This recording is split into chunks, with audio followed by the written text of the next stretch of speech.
to Hospitality Property School. You are listening to Hospitality Property School with your host, Gerry MacPherson.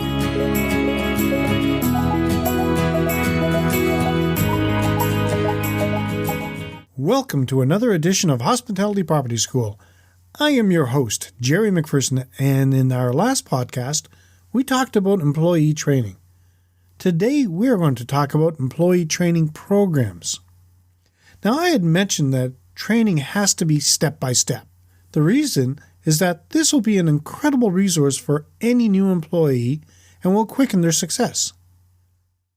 Now, before you start any training program, you have to decide on and choose your trainer wisely. Your trainer will set the tone.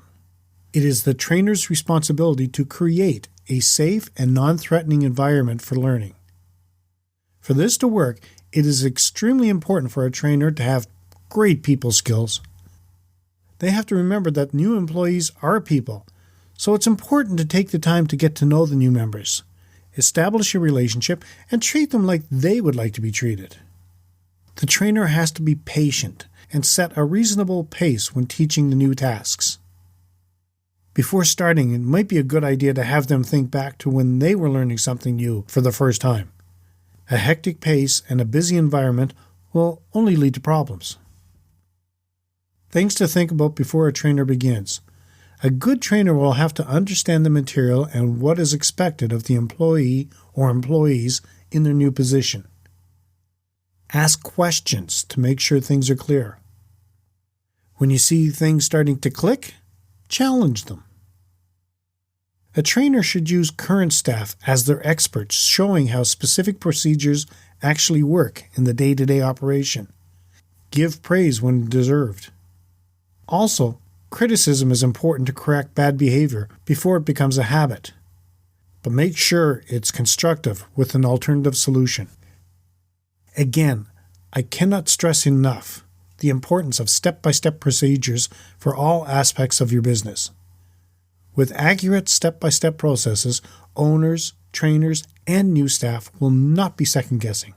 Your goal is not only to have employees who can follow step-by-step procedures for all their tasks, but to be able to think on their feet. And this means all employees at your property. Encourage new employees, in fact, all employees, to look for ideas to make their jobs easier or to enhance your property. Have them be on the lookout for new technology opportunities that you or your employees can explore, even if you're not sure how it might immediately be applied to your business. Who knows, you could be into the big next thing and gain more of an advantage over your competition.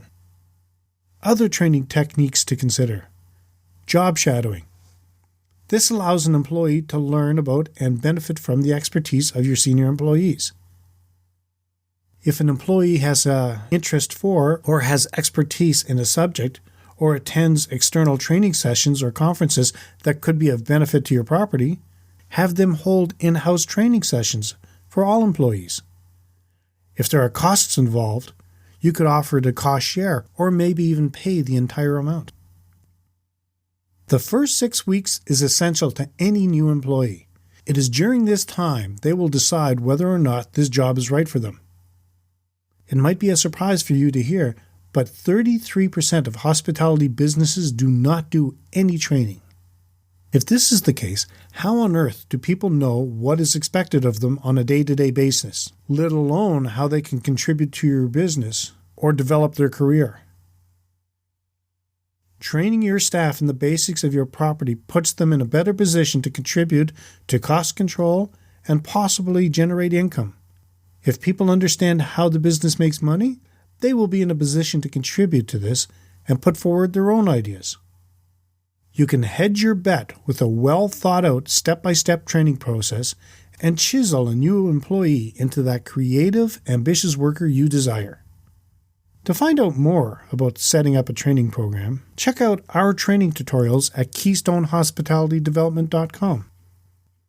I would like to hear about your training processes and what works for you. If you would like to share or have any comments or feedback, you can leave them in the comments section of the show notes at KeystoneHospitalityDevelopment.com/KHDC011 or KeystoneHospitalityDevelopment.com, Episode 11. Well, that's it for today's session of Hospitality Property School. We really appreciate your comments, so if you do have any topic ideas, please feel free to reach out to us on Facebook at facebook.com/KeystoneHTC, on Twitter at twitter.com/KeystoneHTC, or by email at info@KeystoneHospitalityDevelopment.com. So, as always, let's work together to put heads in your beds. Until next time, have a fun day. This session of Hospitality Property School has come to a close.